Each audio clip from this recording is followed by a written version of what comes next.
I did already. Yeah, It's already on the chat. Oh, Kayvon. okay. Yes, Yes, we do. I know. He really should be at least Rabbi Kayvon from now forward. With the help of Hashem, we are learning today Sri Prakim Rambam. We're going to be learning the final chapter of Hilchai Soita, which is also the final chapter of the entire Sefer Nashim. And we're going to make a siyum on Sefer Nashim, Mazel Tov, and we'll be starting the next Sefer, the fifth Sefer, the Sefer Kedusha.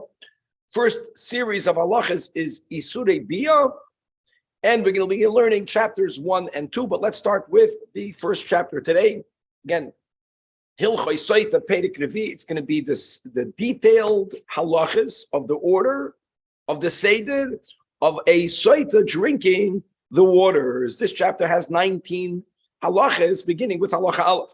Says the Rambam, Chamisha Asa Ba'adar, on the 15th of Adar, Nifnin based on Letzarchi Rabim, based on turns to public needs, to the community's needs, including Uboitkin Al Haru'ya Lishtais Lahashkaisan. They look, and if they discover that there is a scenario where a woman needs to be drinking these waters, they see to it.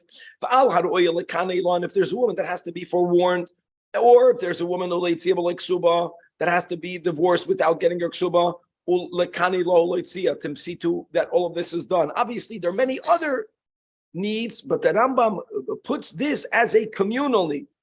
In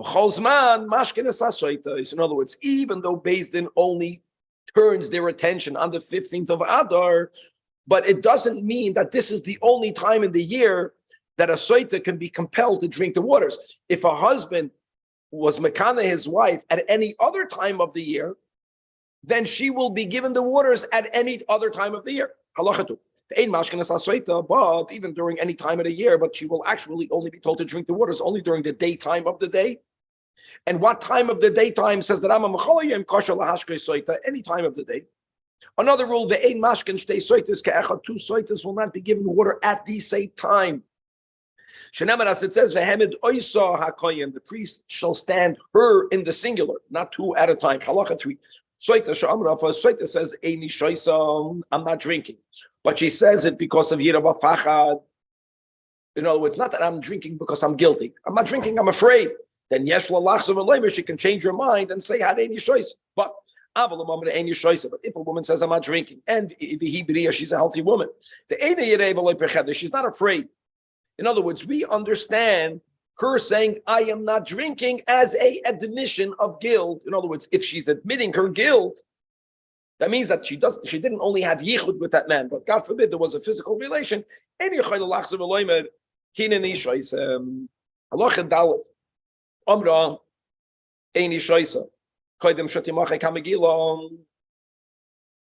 then, in other words, if the Megillah was not yet erased, don't forget God's name is written on it, so it has to be put away, Geniza, but it cannot be used for any other woman. And if the mincha was already designated, it has to be scattered on the ash heap. The ash heap, Yaron, is a place in the Azara, east of the altar, where all of the Psuli HaMikdashim were burned. That's the Deshen. Now, don't forget, God's name was already erased. So first of all, we take hold of her. Ma'arid in here means we take hold of her. We compel her to drink. How do we do that? We frighten her. And we tell her, my daughter, if you're certain that you did not actually do an act of cohabitation, then then drink. There's nothing for you to be afraid. Because this is like a potion that's very potent, but it's dry, it's a powder. That if you place it on basar chai, if you place it on someone's body, it's only going to do damage if there's a wound. Im yeshamaka, only then machalchel v'yoydet, it will penetrate. But it means shamaka eino isa klum. After they say these words to her, halacha 6, if she says indeed, Tameya ani, no, I did an act of cohabitation, then there's no purpose for her to drink the waters. Even though the Megillah was erased, Hamayim nishpachim, the water is poured out. And mipnei she'ein bahem kiddush. In other words, why don't we say the waters have to be geniza? Geniza is for something that has God's name written on it currently. I know that God's name was written on the Megillah, but now it's just water. The water doesn't have Kedusha, so you are allowed to pour it out. Uminchasa, which already has Kedusha, like we said before, mispazeres ala deshen. Halacha zayin. Megillah soite sheksava balayla. If the Megillah was written at night, psula, it's not valid. Shenemar, as it says, v'kasav, etc., v'hishka, etc., v'hikriv, etc. And the Torah juxtaposing these three teaches us that kishem shekorbana bayoim kach ksivus hamegillah and v'hashka yasa bayoim. Another one, ksava lemafreya. If this Megillah is written out of sequential order, backwards, it doesn't mean mamish. Verse 19, verse 18, verse 17, verse 16. Any part of it was written out of order. Sula. Shneimar, as it says, ha'eler has to be written the way it's written in the Torah, on the Seder. Another detail. Sava, if it was written before she took upon herself the oath, also it's Pesula, because the Seder of the Pasuk is first the Hishbiyah and then the Kasav. Allah Eches. Sava, you get us. If it was written like a letter, what does it mean? Or something's written like a letter, it was written without sirtut. It means it was written on parchment, but the parchment was not indented with lines. Sula, because it says Basefer. Another rule, Ksav al shtei dapim. Two dapim means either on two pieces of parchment or even yakir on one parchment on two columns. Also psula. Shenemar, as it says Basefer, meaning singular sefer echad, v'lo shnayim u'shlosh. Another rule, the eino kosev, it may not be written not on a piece of paper, v'lo yelad diftera. Diftera is an untreated parchment. Ela b'megillah sefer, on a parchment scroll. Shenemar, as it says Basefer. And this is not only lechatchila, but v'im ksava alani yadol difra psula. It's ma'akev. Halacha 9, the kosav hakoyin. This is a quotation. Says that Rambam olamad toshim ksava Yisrael. If Yisrael wrote it, this Megillah, oy koyin katan, someone who's not fit to do the avodah psula. Another thing regarding the ink. If ein a koisva, you may not write it like koim, which is a certain type of resin. Other people have the gersa big kal kantois. That's vitriol. Nor in any other raw material of ink that will make the ink to be of a permanent nature. Don't forget, it has to be erased. We need for it to be erased that there should be no trace left on the parchment. Again, either kantoim or kal kantois, certain type of vitriol. As it says, which means ksav shoyachali machos. But v'im kasav davar amaskayim. Again, if the ink is a type that even when you put it into water and it dissolves, but it leaves a permanent impression on the parchment, psula. Halachiyud.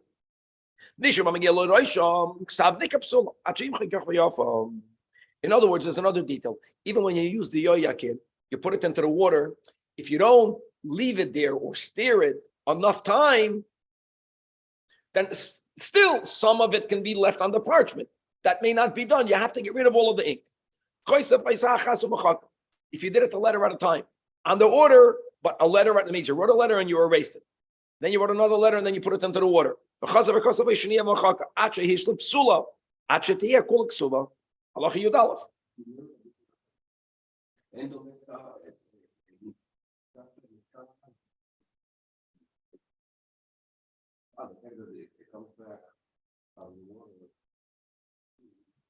Okay, so Yakir is making a point that we're going to have when it comes to the laws of documents regarding writing any document on a partially erased parchment, on a half erased, on a full erased. There is in halach and other areas a fact that if a piece of parchment had something written on it and it was erased, you will notice that this was a parchment that was already used. True, but there'll be no black ink on it. Which we don't want any demarcations or impressions of the ink left on the parchment. The fact that the parchment will look different because it was already a used one, that doesn't bother me. Halacha Yudalef. It means if it was written not for the sake of this woman, or if it was erased not for the sake of this woman, psula. Another thing,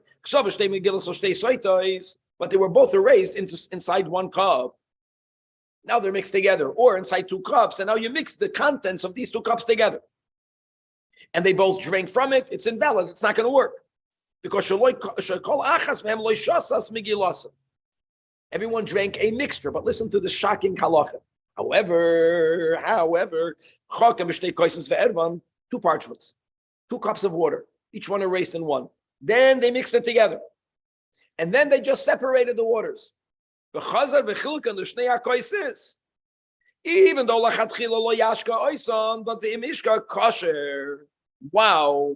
Why is it kosher? It's possible that when they separated the waters, every cup has all of what it had before. It's possible. If the water was spilled out, you do it again.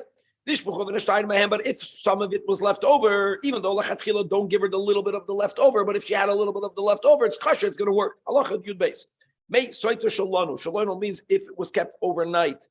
Nefsalim belino. Anything that's consecrated in a clay shodas may not be kept overnight. Higdim offer lamaim, if they put the dust of the earth inside the cup prior to putting the water, also possible. You didn't have any dirt in the hechel. What you do is maybe offer mibachutz, and you put it on the hechel ground, and now you may not use ash. Aval, you are allowed to bring rak vuvis. Who knows what rak vuvis means? It means rotten produce. Rotten produce is not ash. It's considered earth. Obviously, that was on the ground of the hechel, because it's like dust. It's like offer. Allah Yud Gimel. Don't dig with the hatchet, with the shovel, and take out earth, because the Torah says asher big karka. Big karka means just on the earth, not in the earth. But if you dug and took it out, it's good. Kasha. Halacha Yud Daled. At first, the mincha was brought, and then they gave her to drink. Sheiram nitmeis minchasa kodim shenechem b'chlei shadeis. If the mincha became tamei, so guys, we're going to learn in the sefer of karbanos by a mincha. Let me use these words. There are 2 times that it's consecrated in a klei shadeis. There is the first kiddush b'klei shadeis that does not imbue it with kedusha's mizbeach. It imbues it with kedusha. And normally, if it's not a mincha v'koyin, then when the first step of the avodah, which is the kmitza, is done, the kmitza is put in a klei shadeis sheni. That is magdashet b'kedusha's mizbeach. The Rambam is speaking about the first klei shadeis. That if the mincha became tamei before it was put on a klei shadeis, that means it doesn't even have essential kedusha.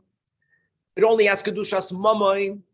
Then it can be redeemed, like you do with any holy item that's not yet imbued with essential kedusha. The rule is v'yavi, like any other one, and you take that money and you buy another mincha. V'yavi mincha cheres. But if the mincha became tamei after it was put on the klei shadeis, this may not be redeemed. Now, she will have to bring new flour. The point is that this one has to be burned. Chavra, this is not a unique halacha for the mincha soita, but this is just a quick review of the general halachas that we have by korbanos. Yes. So let me tell you what the Gemara says in soita. There's one of the many details which are phenomenal, which is that if the husband halachically was unfaithful to his wife at any time, the waters that she will drink will be ineffective. Now let me tell you what the issue is. Tragically, when you're living in a time where these standards became weakened, so a woman who knows she committed adultery will drink the waters. She doesn't think her husband also was unfaithful. The waters will not work.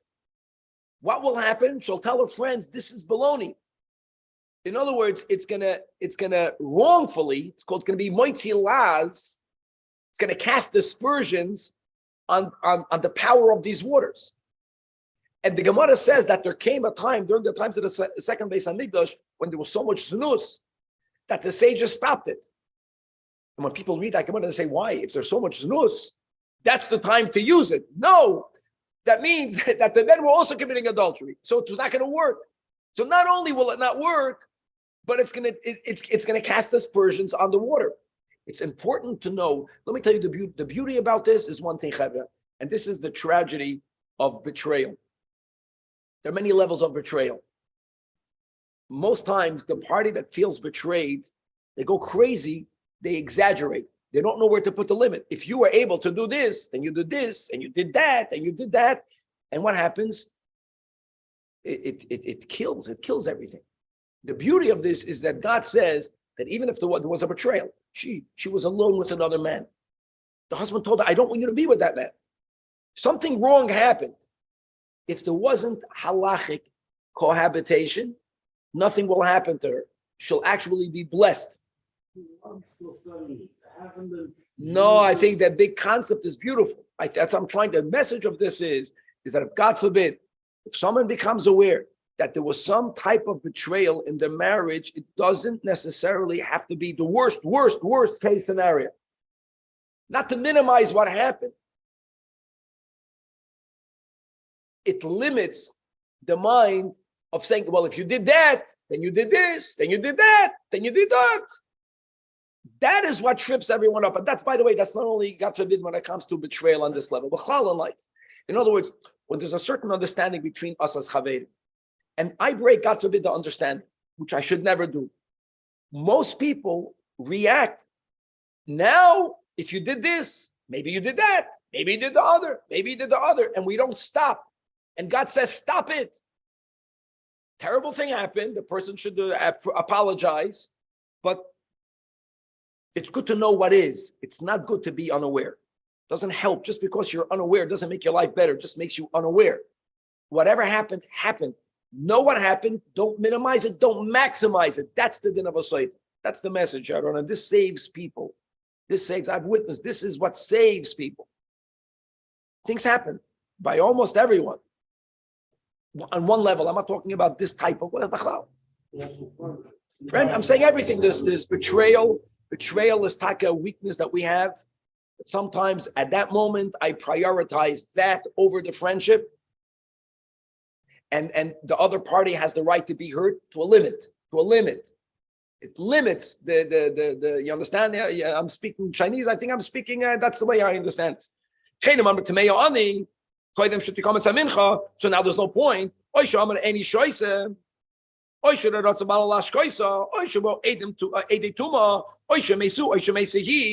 is that once the mincha became consecrated, you can't be poided because it has kedushas mizbeach. Kedushas haguf. Now another detail, like a korban mincha from a non-kohen, not all of it is burnt on the mizbeach. Normally, what happens is a kamitza is removed. We'll speak about this when we speak about menachos, and the shirayim is eaten by the kahanim.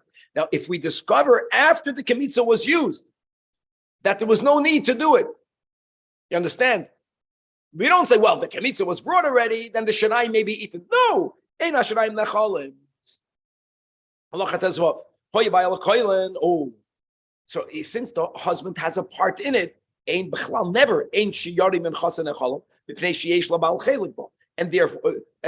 a mincha of a kohen is kolol takter. So, but on the other hand, we don't say we don't say, well, if that's the case, let's burn all of it on the mizbeach. Why? Because she has a part in it. She's not a kohen.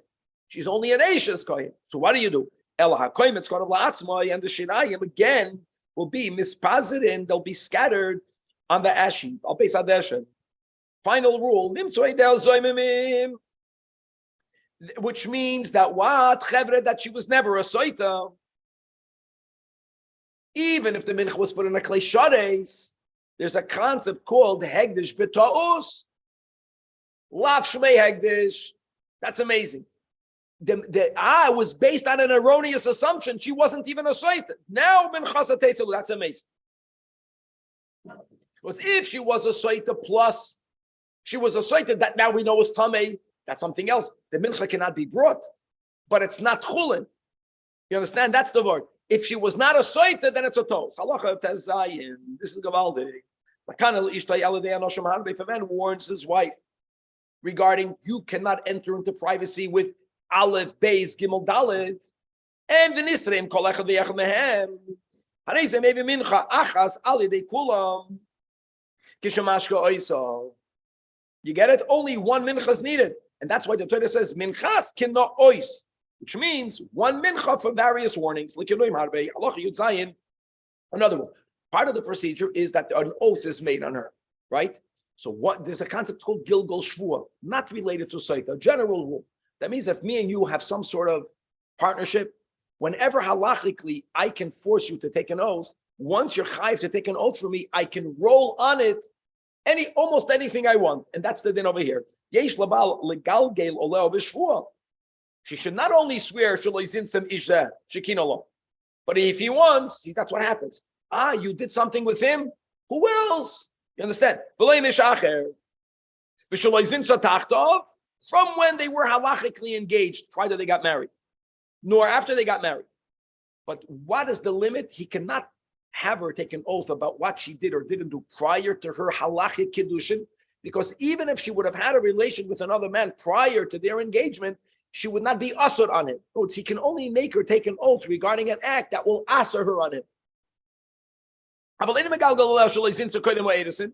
Nor can he make her take an oath about what happens if they were married and they got divorced and then he remarried her. But in between, he wants to know what she did. That he doesn't have that right. Why not? Because they're not married. Machzeh Gerushasa is only usher if she married another man. Just that's the rule. A man divorces his wife, and she has many acts of cohabitations with many men. If he's not a kohen, there's absolutely no problem with him to remarry her. In such a case, he cannot make any stipulations, meaning here, he cannot be megalgal shvua regarding it. And now after he made yibum, right, she becomes a soita. Because even if that Yavama, while she's waiting with the Zika, if she is mezana with another man, she's not usher to do yibum. But he could say, I want to know, they had no znus when you were married to my brother. Because if she was mezana tachas achiv, that means that the brother was not allowed to be with her, which would then mean kolchchein, that the living brother cannot do yibum with her. So that's something that he can ask if he wants to. He can ask her to take an oath. He can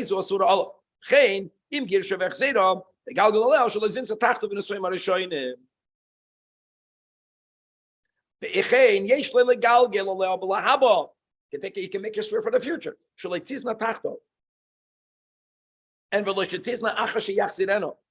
future means not in the future. And if I divorce you and remarry her, not on the next marriage.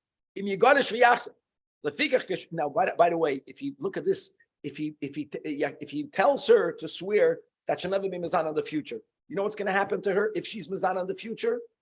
Then the waters that she drinks now will go into effect then. No, it's not just about the oath. It links the power of these waters to her future behavior.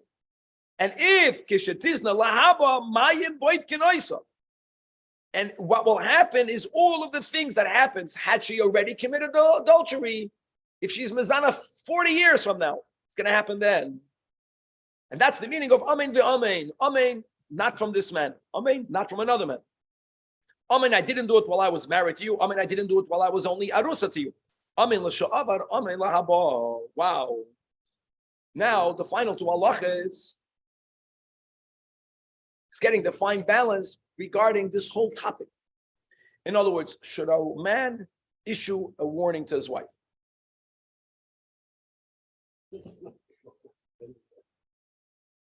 So even though people over here who don't have are laughing, it's not a laughing matter, because it's not so posh at this. You have to understand. You have people, the Chacham understood how these things work. First of all, just for people, just to put it out there, if a girl is molested, God forbid, which is something tragically that's happened too often, she's very vulnerable in the future, almost to the point where she doesn't have power over herself, with other molesters that bring her back to the place she was in while she got molested, which she needs to dissociate with herself to live. And other evil men have a tremendous power over her. And in many cases, if she won't have a partner who's understanding of this and who can help her protect herself, she's in trouble. So let me put it in that context. So this is not You better not. No. This is about understanding how we're wired. I want to flip, just to give a good mashal. All right, it's not about a husband and wife. Let's say I'm an alcoholic. I'm just giving a mashal.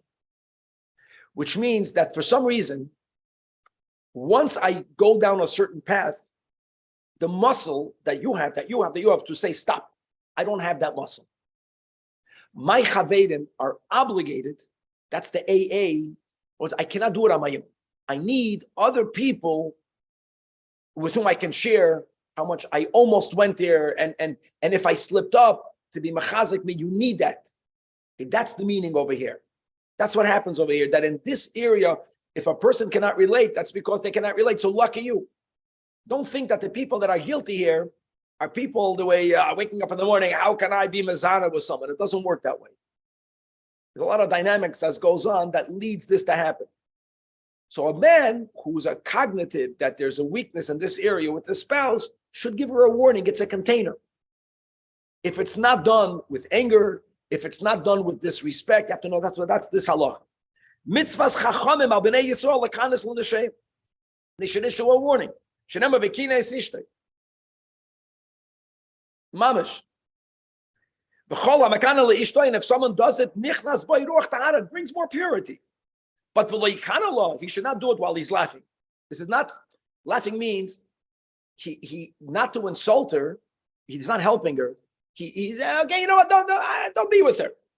He's trying to minimize, no, if there is a need for this, on the other, not while they're conversing, it's not a by the way, not when they're frivolous, and also not from anger, and not from jealousy, not from, I don't trust you. No, that won't work. That is what, you're kidding? How will that work? She will never be makabel.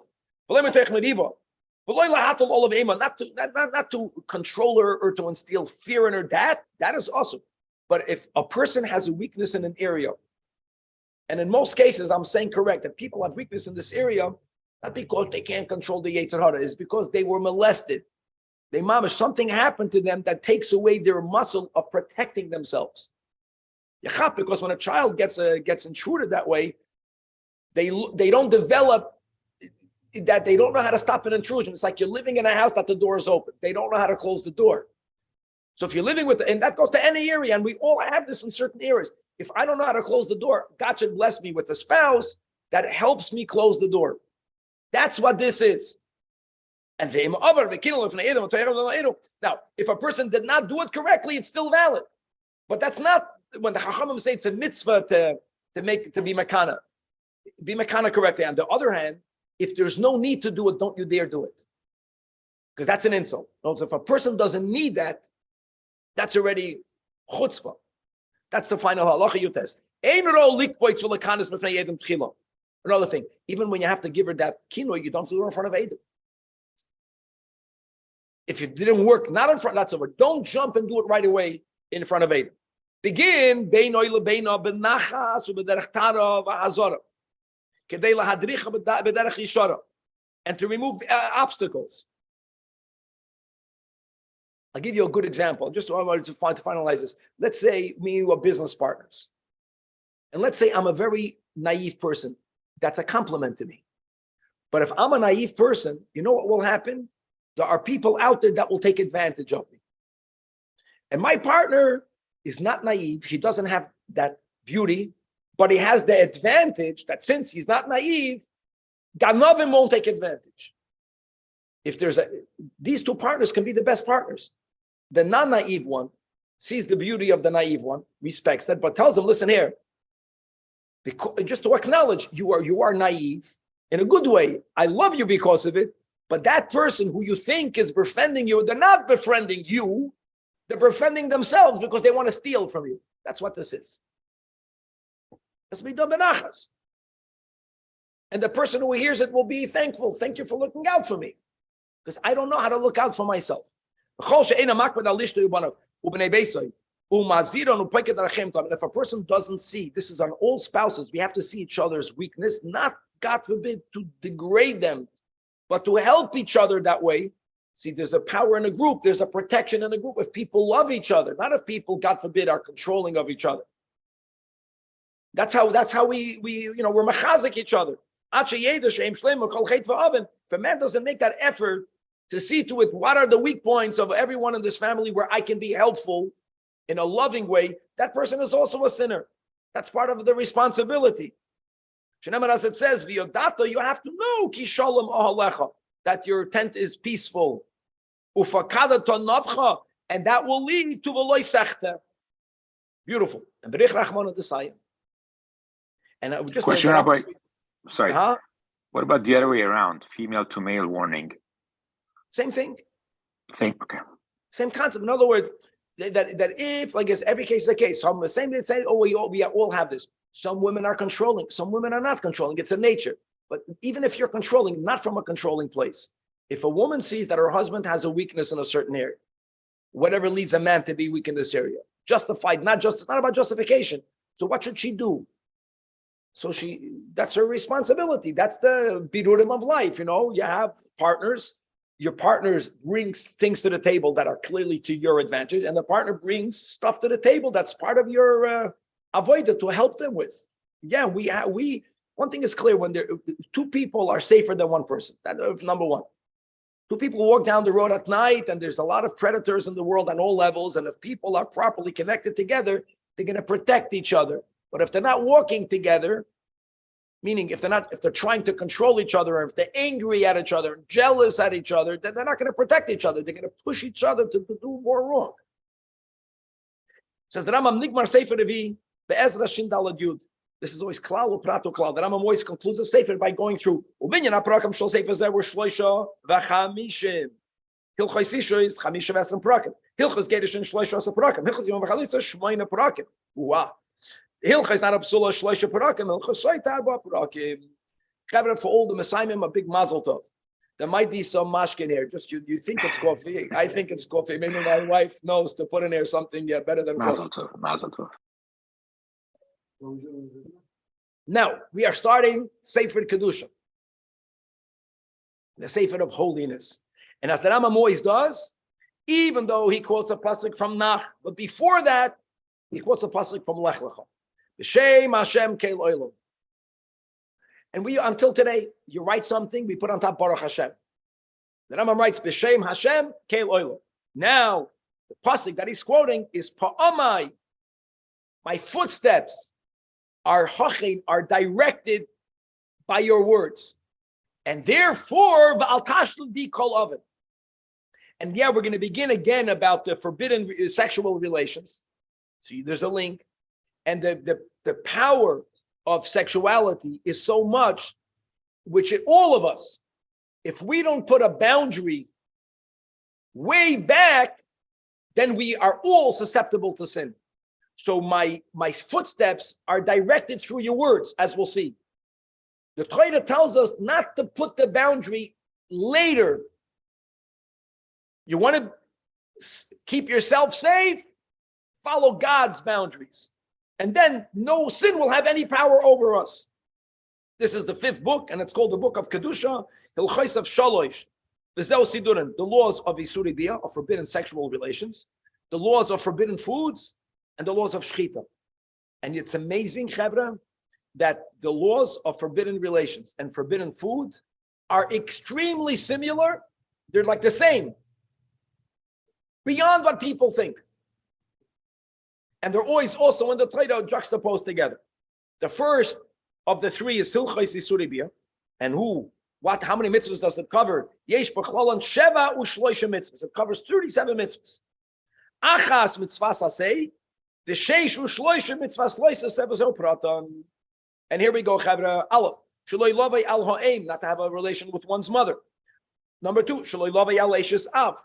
Number 3, shaloi livel achos. Number 4, shaloi livel bas eishes av. I'm going to go through every single one, don't worry. Allah hey, shaloi livel bas haben. Shaloi livel bas. Shaloi livel bas habas. Shaloi lisa isha ubita. Shaloi lisa isha bas benam. By the way, not even at the same time, as we'll see. Shaloi lisa isha bas bita. Yud Aleph, shaloi livel achois av. Yud Beis, shaloi livel achois aim. Yud Gimel, shaloi livel eishes achi av. Yud Dalet, shaloi livel eishes habein. Tezvav, shaloi livel eishes och Now here there's an exception. That was the whole. This is an exception, right? That if the brother that passes away without any kids, I care, got a mitzvah. Halacha tazayin. Here also there's an exception that if one's wife passes away, then you can marry. You could marry your sister. Now, if she didn't pass away, even though you divorced her, even if there's a divorce, you may not never marry. Now, halacha yudzayin shaloi lishkavim behema. Yudches shaloi tzavi isha behema leh. Yutes shaloi lishkavim zachar. Yudchaf shaloi legalis ervas av. As we'll see what that means. Yudchaf alav shaloi legalis ervas achio av. Chavei shaloi livol eshes ish. Chav gimel shaloi livol nida. Chav dalot shaloi lischaten bagoyim. Not to marry goyim. Chavei shaloi yavei amoni olav v'kal Hashem. Chavav shaloi laharchik dar shlishi mitzvah milav v'kol. We're going to go through every single one. Chav zayin shaloi laharchik dar shlishi adoimi milav v'kol. Chav ches shaloi yaver mamzer v'kal Hashem ever. Chav tes shaloi yaver soris v'kal Hashem ever. And we mention it. This is practical because today, Rahman al-Islam, there's something called a vasectomy that many men have optionally. It's an elective surgery because they want to be able to be boyo without having children. And when a person has a vasectomy, it's called a sadis. If his wife is of kosher lineage, she may not stay married to him. We're never allowed to make a creature impotent, not only a human being, even an animal, a behema chai v'oif. And we'll speak later about the veterinarians, what they do. That's one of the most important services. Or if a person buys a pet, there's a big halachic issue of how to deal with it. If a person wants to, what's called to, there's a word for that. Neuter them. Shkoyach. Not allowed to neuter. Shaloi lisa kohen gadol almana. Lamed bei shaloi livol kohen gadol almana. Filo v'lei nesuyin. Lamed gimel sheyisa kohen gadol psula. That's the one positive commandment. Boom, in middle. Lamed aleph shaloi yisa kohen gerusha. Lamed hey shaloi yisa zoyna. Zoyna is not what you think it is. Halachic zoyna. Lamed vav shaloi yisa chalala. And the final lamed zayin. That's the big one on all of them. And that was really connected to the pasuk. Until now, we're speaking about an act of cohabitation, as we're going to learn in the first chapters today, what that means technically, halachically. But now, a person should not draw close. No, it's the boundary. Isn't we can do anything, but know that. No. They're way boundary. No yichud. There's the Torah puts good boundaries. Okay. Very good. And now we are starting, my fellow Jews, pay the Christian. This is today's second chapter. And the first chapter of Isuribiyah, we're speaking about the chiyuv. What is the chiyuv? And as we'll see, Kevin is so happy with the pictures. He put it up early, which is fine. Don't worry, after learning Yibum and Chalitza, this will be a walk in the park, mamish. Nothing b'chlal difficult at all. We Pashut want to know which people cannot have an act of cohabitation, and if they did so, what is the penalty? And we'll see, not all in the same penalty. That will be basically this chapter. It's like the most foundational rules. 23 halachas, halacha aleph. L'chaim. No, we need smiles over here. It's not such a heavy topic. It's garnished. Just how's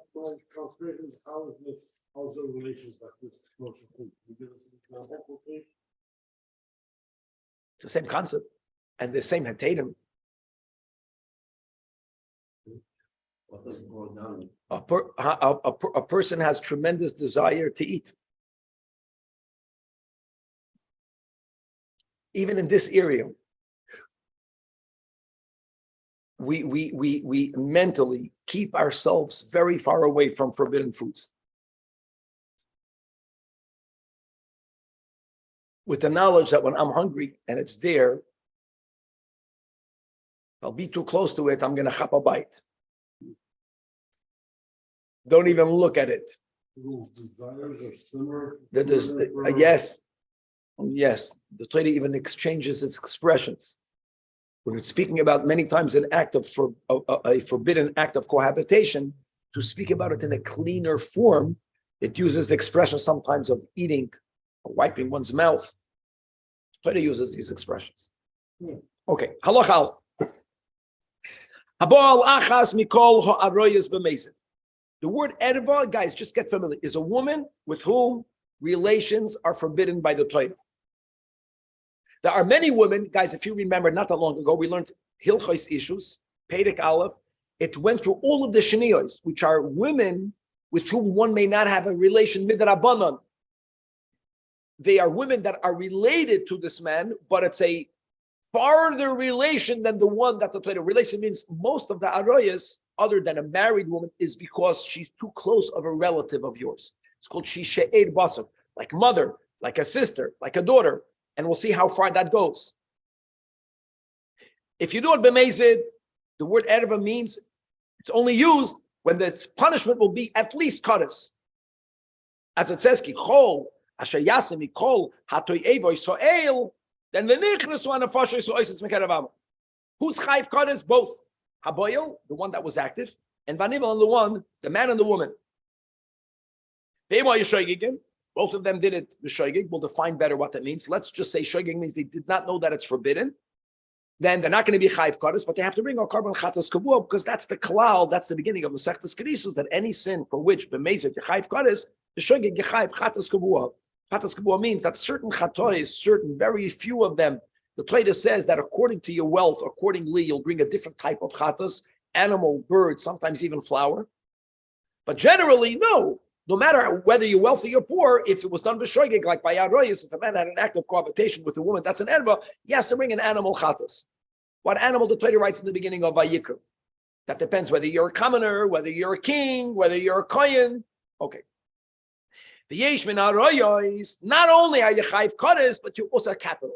That means you put to death in a basin. Beyond kodes, which all of them, the word erva means kodes because, guys, I'll give you an example. A kohen cannot marry a divorcee. If he marries a divorcee, we don't use the word she's an erva on him. We say she was prohibited on him. But for that, they only get flogged. But the kedushin takes effect. He has to divorce her, but he has to give her a get. If a man gives kedushin to a sister, and by an erva, by kaddish, the kedushin doesn't do anything. He doesn't have to give her a get. Nothing happened other than the sin if he sinned with her. Okay, halacha beis. Oisan ho'aroyes. Sheyesh b'misas beis din. When are you going to be killed in a beis din? You have to have witnesses, and the Rambam is going to go into details now. You have to push it, be graphic. They don't have to see the man's male organ in the woman, but they have to see their bodies together, which is how it looks when a couple is together. That's enough. That means they're together. Maybe there was no act of penetration, which we'll see. That's the isur. They don't have to see the penetration, but they have to see. Okay, and they have to be forewarned right before the act or during the act, and after the forewarning, they have to witness that the both parties they did not seize their actions. How common is that? Very uncommon. A couple is doing something prohibited. But I'm just to know, that's where there's misas basin. Which means in most cases they're not going to be put to death in basin. But the chayv kadis, God will take care of them. The misa noisam, but misa morabahem. Then you put them to death in the type of death. Now, halachim afilu hoyo over Talmud Chacham, and the guy's a Talmud Chacham. He knows scripture. He knows you can't have an act with your sister. Why does he have to be forewarned? Still, you cannot put him to death in basin. You cannot even give him malchus. A human court cannot give any type of penalty until there was a forewarning. Why? The Rambam gives a perfect logic.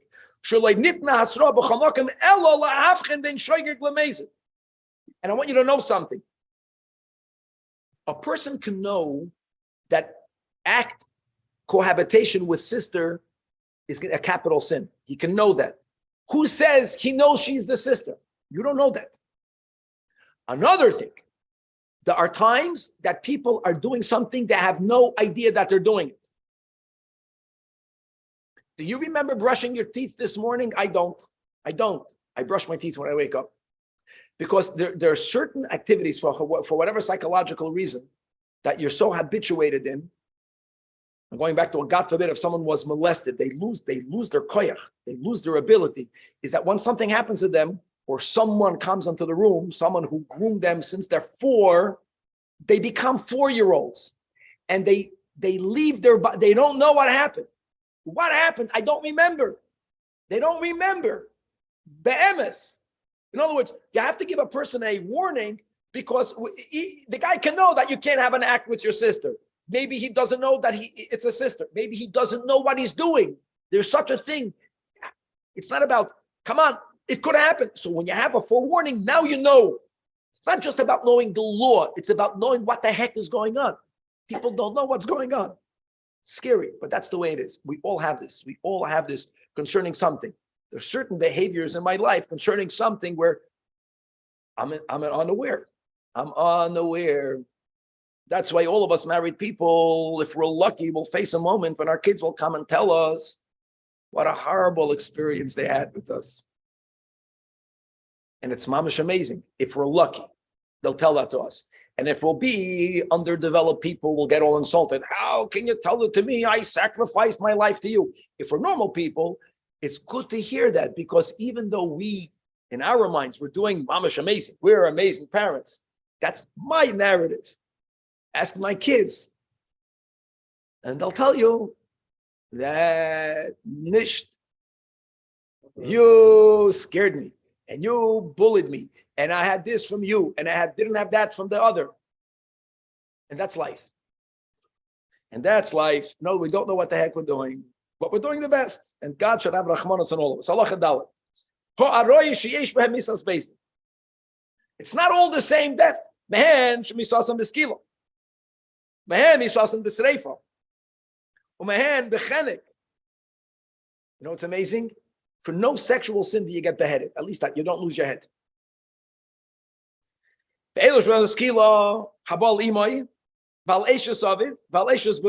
is called kalosei, daughter-in-law. That's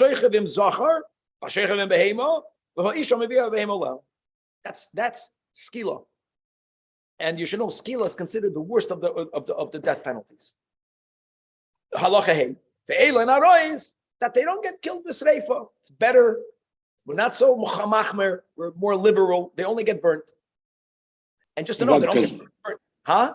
Is that because stoning takes a long time? I don't know. That's a good question. Why? By the way, it's a machlokes tanoim. When it comes to the order of the four, machlokes Rab Shimon and Hamim or Rab Yehuda, skila or sreifa is considered more chama. And we paskins, I'm going from the worst to the walk in the park, skila, sreifa, hereg, chenek. Okay, a lot of gevura. Let's go weiter. Abal bas ishtoy, chaye ishtoy. Val bas bita, val bas bena, val eim ishtoy, val eim ima, val eim avia, abal bitoy, val bas bitoy, val bas benoi. Gewaldig. And the chart that Kevin put up, that's a whole chart, but we don't need the chart. The kids say you get killed like this, you get killed like that. Allah. Now, and not all of them, there'll be exceptions, but that's the rule. The adulterer and the adulteress should be put to death. And when the Torah says death without telling what type of death, the rule is chenek.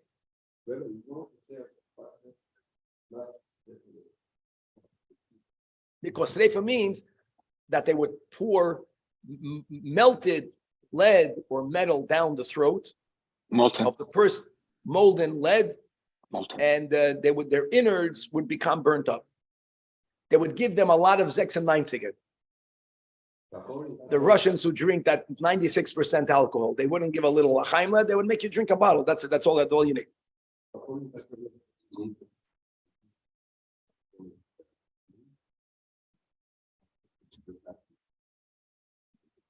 Let me word it that way. It means that we respect even the outer body.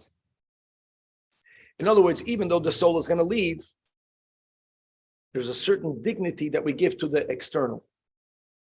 Let's go right there. Even though she's married, that's different. She gets burned, even though the man gets chenek. She only she be'esti saref. And the final exception, if she's a nara, me'oirasa, both a nara, that age, dafke, that age, and she's only me'oirasa, then both of them get skila. Both of them, both adulterer and adulteress, bavanim. So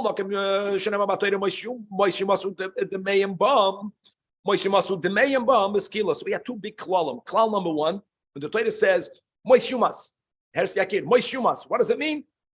Chenek. Remember that. When the Torah says the mayim bam, the blood, skill. Halachah. Now, there's many aroyas. The Rambam says all of the other aroyas don't get put to death in court, but there's kadis. No, if it's not kadis, we won't call it erva. We'll say Isurei Bia, Isurei Lav, Essay, Shnia. Erva means because there's at least Kadis. And another detail, Chavra, whenever there's Kadis, you know what happens? Minimally, in the human court, if there is Hasra, Malchus. The aim by Misas based. Lafikach, Imo Ishomedim Hasra. Oh, based in Malkin Oisa. With an exception, Yaakov. If there is Kadis and Misas based in, you don't get Malchus and Misa. You get Misa. But whenever there's no Misas based in, whenever the Torah says don't do something, generally, if it's a lav, sheyesh by Maisa, you're going to get Malchus, even though there's Kadis. Halachiches.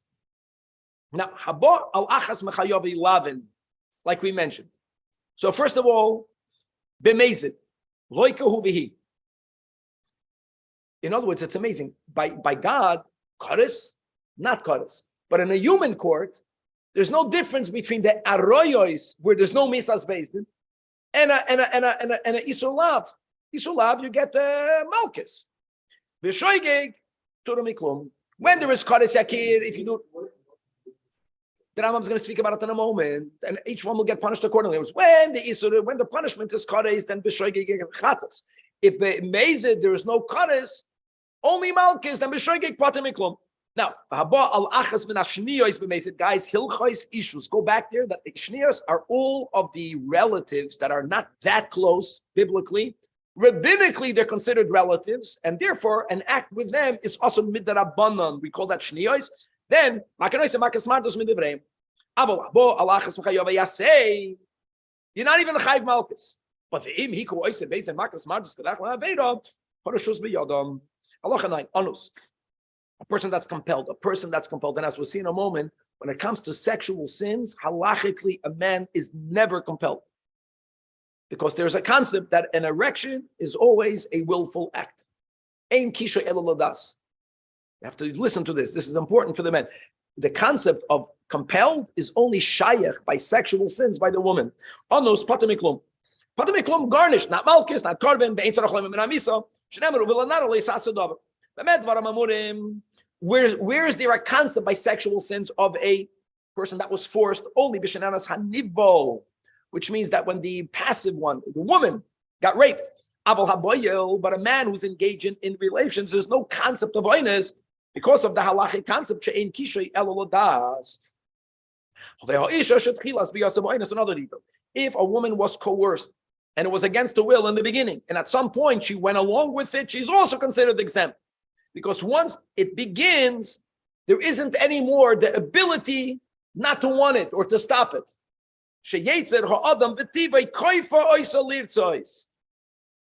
Wow. Halacha Yud is what exactly is also. Now, there is a certain point where that is considered an act of cohabitation. And what is that? We have to get graphic just to make it clear. When a person penetrates the woman's body with the tip of his atara, of his male organ, that's called me'ore.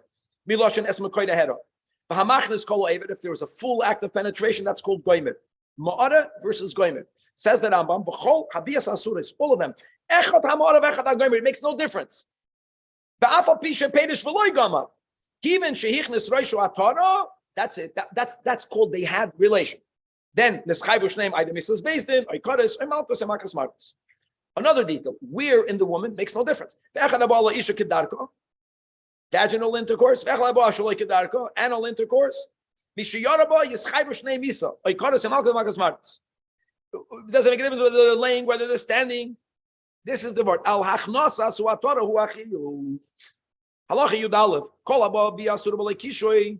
The man's organ is limb. Like people that are ill or people that are impotent, even though he physically put his male organ inside the woman's body, that's not called an act of cohabitation. Not but something that if, let's say it's a woman who had the man with whom she cannot marry do this to her, she can no longer have truma. And do based in makanois shnei makas mardus.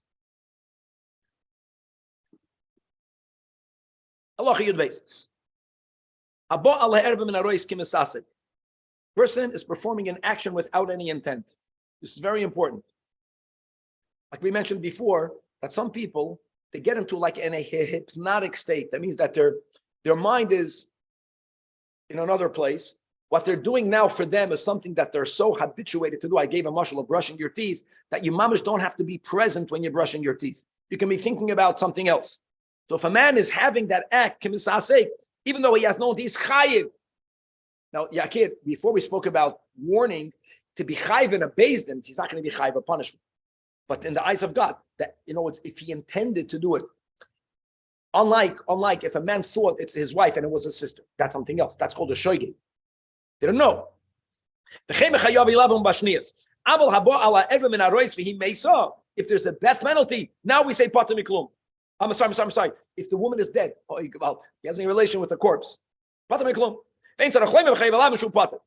What about if the person is a treifa, or the animal is a treifa, means that they will not live long, but they're still living, then you're chayiv. Because chayu, even though shosei falam is mechayluza. And furthermore, even if an animal, let's say, had both of the samanim slaughtered, if the animal is still mifarkeses, if it's jerking around, if there's movement, the man has a relation with an animal at that point, chayav, because it's living, achatamos, or if the animal was decapitated, even though the animal is moving around, the animal is considered dead. Halacha yud gimel. Other than the age, if she was 3 years old and 1 day and more, that answers your question soon about shogeg and mezid. Here it's better. She's a minor.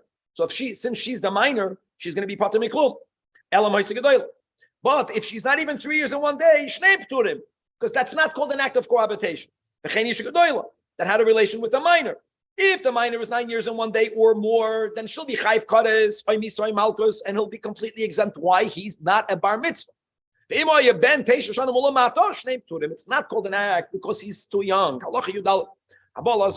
a man has an act of homosexuality, either active or heavy zchur olav or passive, even shahada, the same concept. If the corona is inserted in the body, if they're both adults, niskalim, it doesn't make a difference whether you're active or passive. If one of them was 9 years and 1 day and above, and the other one was an adult, and the minor is spotted.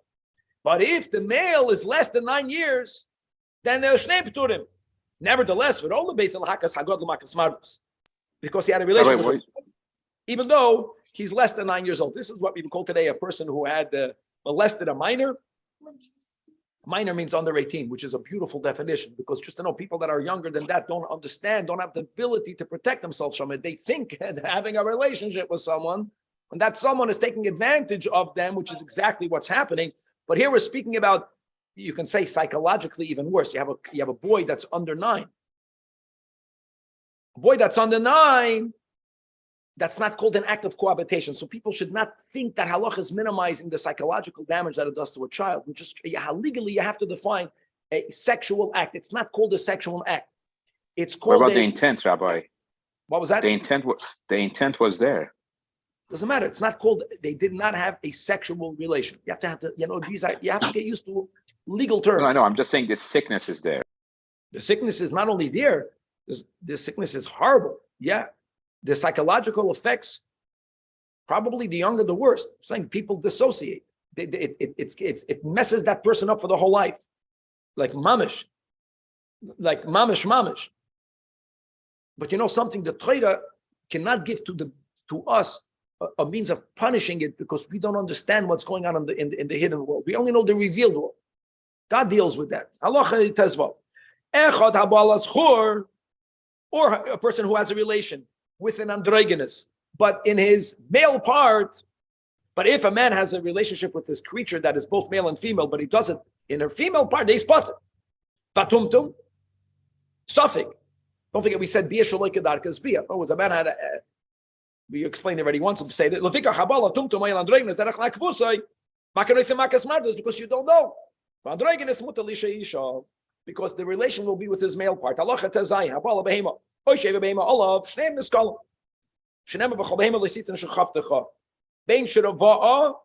the animal was the active one, whether the animal was the passive one.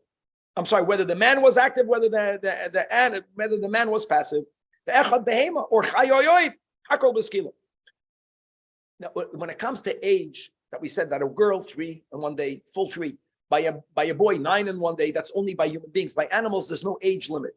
No matter how young they are, it's called an act of what's called bestiality. Because it says, even on the day they were born, or you had this boy, here you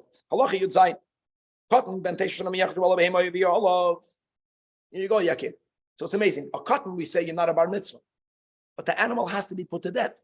So then the animal will have skila because of what this minor did. But he, the minor, the perpetrator, will be potted. But if he's ben then it's not called an act of sexual bestiality. And she's a gedolah.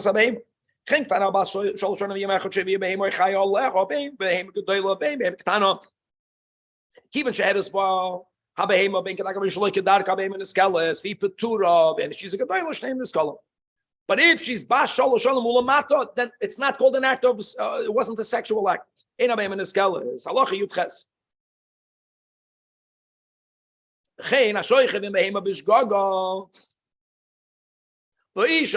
However, that can happen. Don't ask me.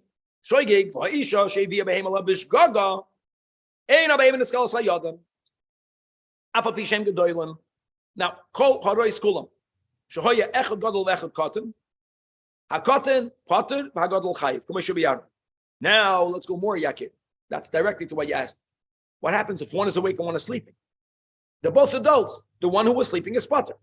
If one is a mazid, one is a shoygeg, here's hamazid chayiv, and the shoygeg brings a cardamom if there's a kadis. Echad onus v'echad beratzen. Honest pater k'mo shebiyarnu. Halacha yutes.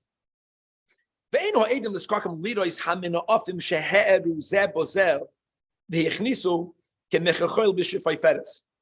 What do they have to see? So it was common that people would have some sort of eye makeup or eye salve for therapeutical reasons, and it would be in a little vial, and then they would have this Q-tip that they would insert in the vial to get some of the salve out. They don't have to see that. They don't have to see the actual penetration. Ella mishi yiru oisam, when they see them, devukim zebozeh, cleaving to each other, kiderach kol haboyalim. That's called sin. Harei l'norga mariyazu. Ve'ein oimnim shamaloi hero. V'pnei shecheskas tzurazu shehero. Aloch echaf mishu b'sher basar. Now, the final topic is amazing. Let's go sisters, right? A man cannot act with a sister, and if he did so with Adam and Asra, and they continued living together, being together, they both get punished. Hold on, how do you know it's a sister? How do you know it's a sister? And it's based on a presumption. The presumption is not Adam. Think about it. A family moves into town, and they present themselves as father, mother, children. How do you know? Maybe they're adopted. You don't know that. Chazaka is enough. Now people say, but this can lead to being put to death. To be put to death, you have to know with a raya. It's 2 steps. There's something called a chazaka. Once there is an accepted presumption that these people are close relatives, now, if they have an act of cohabitation, for that you have to have proof with Adam. But once there is Adam, we're going to put them to death based on the previously accepted presumption. And based on that will be Malkin, Visorfin, Visoiklin, Vicholkin, Al Chazakazu Ketzat. Hareshuk Sexu Achoisoi, Oi, Bitoy, Oi, Imoy, Ubal, Beidam Asra, Reza Loika, Oi Nisra, Oi Nisko. Afapisha Ancient Raya, Beruda, Shuzui, Achoisoi, Imoy, Bitoy, Elaba Chazaka Bulvar. And the Rambam says, Umaisa Beisha Achas, that she came to Yerushalayim. No one saw her before. And she walked in there carrying a Vetirak Murkav Al-Ksef. She came in there with a child, with an infant. And so you see a mother with a child clinging to her, the presumption is it's a child. And indeed, people knew that she raised him. And and at some point later, Rahman al-Islam, they had an act of cohabitation with Adam, with Asra, and they brought her to Beis Din V'Soklua. Why? How do you know maybe it's not her son? Because there was a chazaka. The Torah paskins that if a man curses his father or mother, if a person hits father or mother, God forbid, they're put to death. How do you know it's father and mother? Maybe it's not father and mother. Elamad, there's a chazaka. Notice we don't kill based on a chazaka. The sin act has to be done with Raya Berura. But that can be based on the prior Chazak, even though the Chazak is not based on Raya Berura. That come from overseas. And they refer to each other as spouses. She says, Ba'ali, if they're in the city for 30 days or more, that's called a chazaka. Once we have this chazaka, if another man has a relation with her, maybe they're not married. Did you go to their wedding? No, but they called each other spouse for 30 days. Hard to allow. But within 30 days, ain't going to allow. Which her neighbors know that she's an ida. Lamashal, they would wear certain garments only when they're an ida. So there's a presumption. No one saw her menstruating. Nevertheless, nida is a sin for which there's chiyuv kaddish. There's no misas basin, so therefore there's malchus. Which is the topic that we learned at the end of Sefer Nashim. Only one a, and the by a koyin and a bola acharkach, and he's a like mishum zayin. Yeah, because then we were not judging her to get malchus. That the Torah says we trust, and it establishes a chazaka that she is a halachic zoyna, as we'll learn later.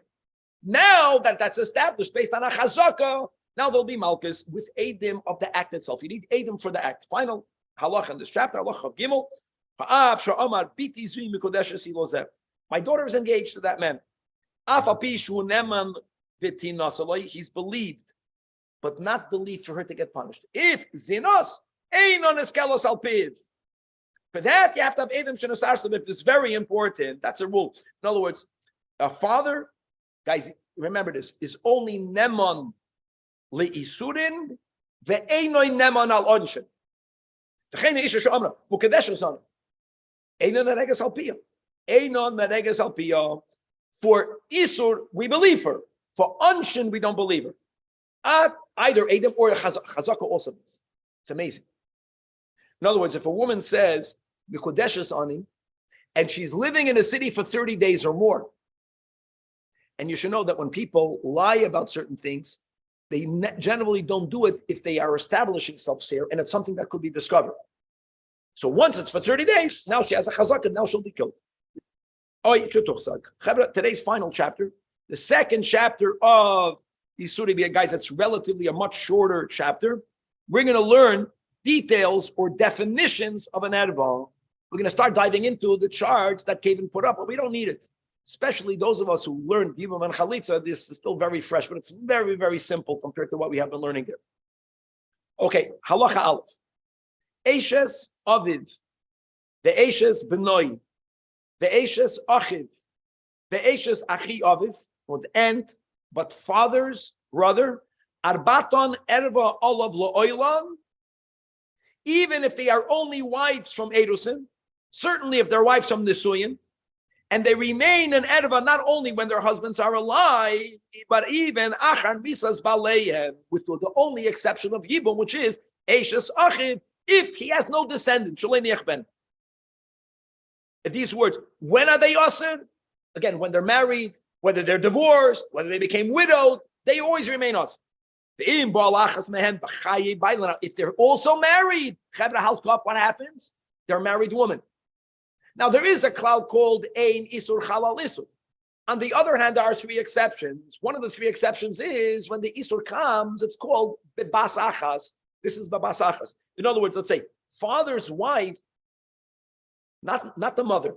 The father got remarried. Father's wife, a man, the son of the father, if he has a relation with her, he's chayv twice. Why twice? Because she became married and became the father's wife at the same time. So chalal isur, chayv shtayim. Number one, she'ed basar. In other words, it's an incestuous. It means they're related.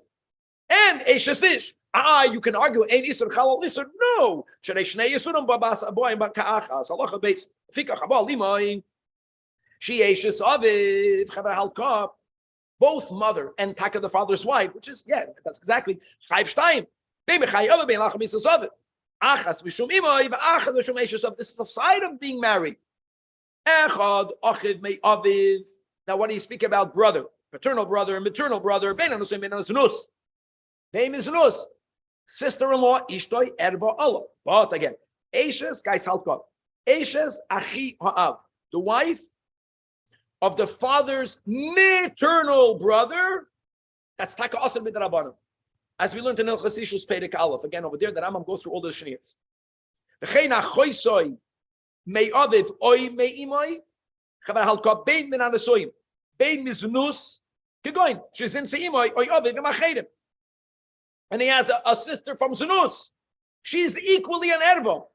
And that the Torah writes that explicitly. Whether she's moileda's bias, that means that she got married in wedlock, or she was conceived out of wedlock. Moileda's chutz. Halacha gimel. Bas eishes aviv, the daughter of his father's wife. What is that, guys? That's called a paternal sister. Means even if the mom is different, but she's the daughter of your father's wife, which is half sister. Achaysa means paternal sister. That's the erva on which the Torah says ervas bas eishes avicha. But if one's father got married to another woman, that woman already had another daughter. That's a full step sister. Mama shmuter.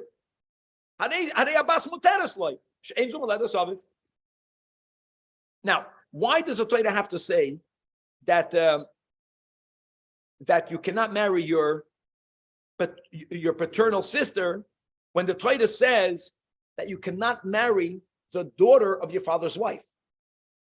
To be chayv shtayim. Not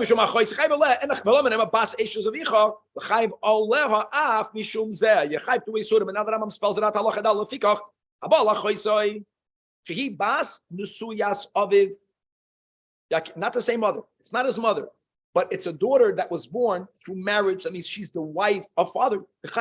One, because she's erva, she's your sister. Sister doesn't have to mean both father and mother. Sister means either or. So she's your sister, and that this is ervas bas eshes avicha.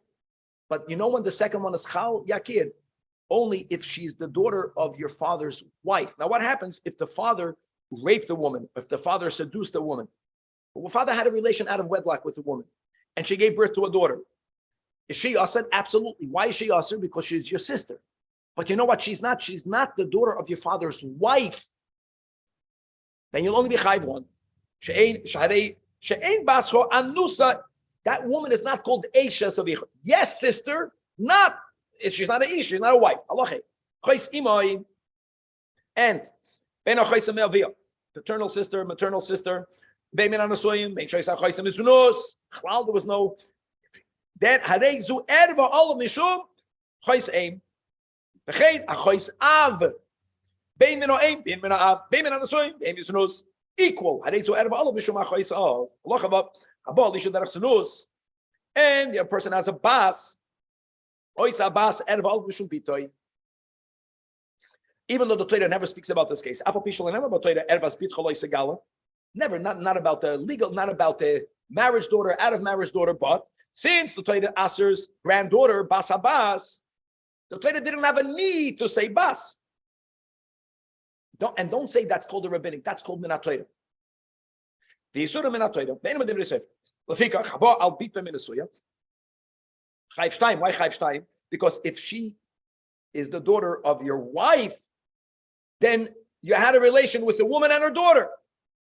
With a wife and your daughter, halacha zayin, with a woman and a daughter. Kiman shekiddush adam isha. The moment there's kedushin, automatically nesru olav mi kroi voisel. You are also in 6 of her relatives, and all of these 6 remain in ever for you forever.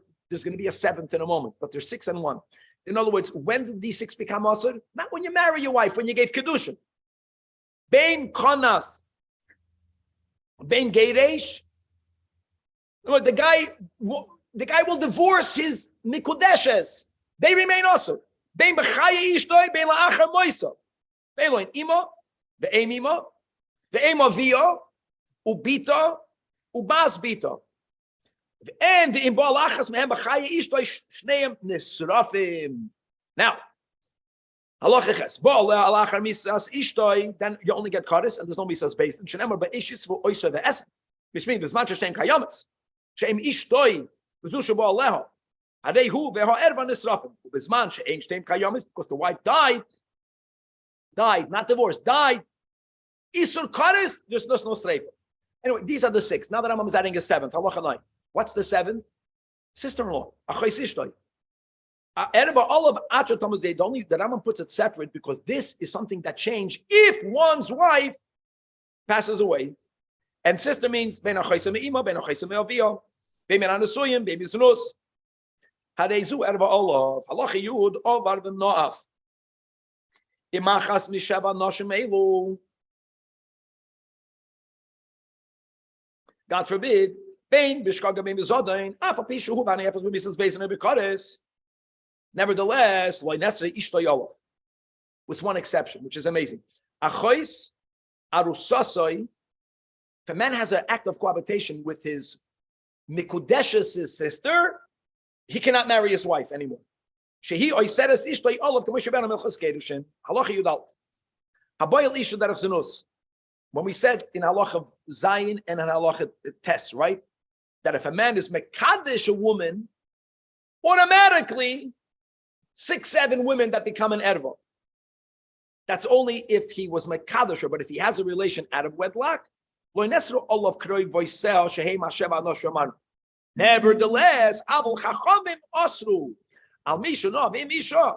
the man had once an act with a woman, he can never marry any of those 7 if the woman with whom he had a relation is still alive. Why? Because they're related. This woman might come visit her relative, which is now your wife. He already is habituated with it. They're familiar with each other. The Yavel, the Aveda Shiva Erva. Nitan, guys, remember these words. There is a man who's suspected to have had relations with the woman. Now, we're going to have to get into that later. There is unjustified halachic suspicions, and then there is a concept that halachically we don't have a proof, but nitan. There is a suspicion that is valid. But here, since it's not a proof, it's only nitan. If there is a suspicion that a man was together with an erva, Yatsa olav shemra means people are speaking about it. It's another category. We're going to have more details about both of these later. Then at least lo yadan ima b'mavoy, and they should not be seen together in the same neighborhood. So there was a rumor that a man had a relation with his mother-in-law, and the Chachamim said, guys, from a rumor, we're not doing anything. But don't be in the same neighborhood. And when the Chachamim heard that he once passed by the entrance of her house, God forbid.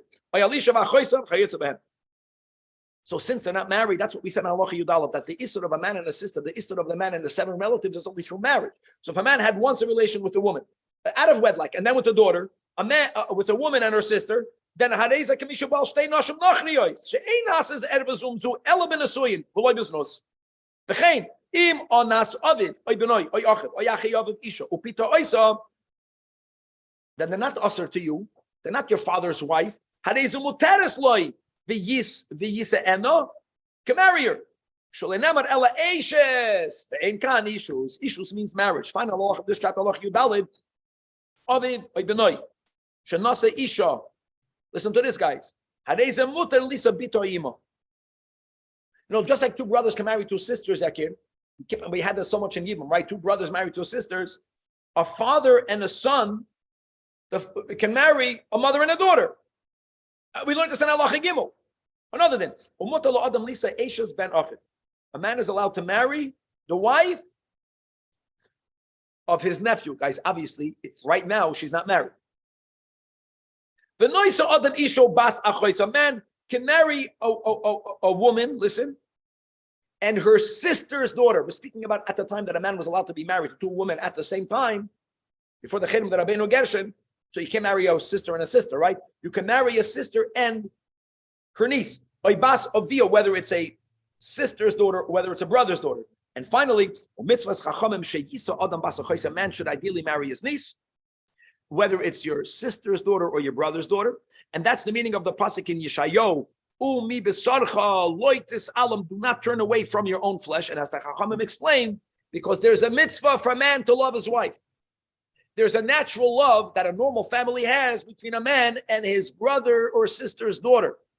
So what you're doing is you're making a marriage that has a built-in love. Aber, just add that Rabbi Yehuda HaChassid wrote to his family members that there is a physical, unhealthy aspect of relatives marrying each other. So if a man is marrying l'shem shamayim, then he's protected from all of that.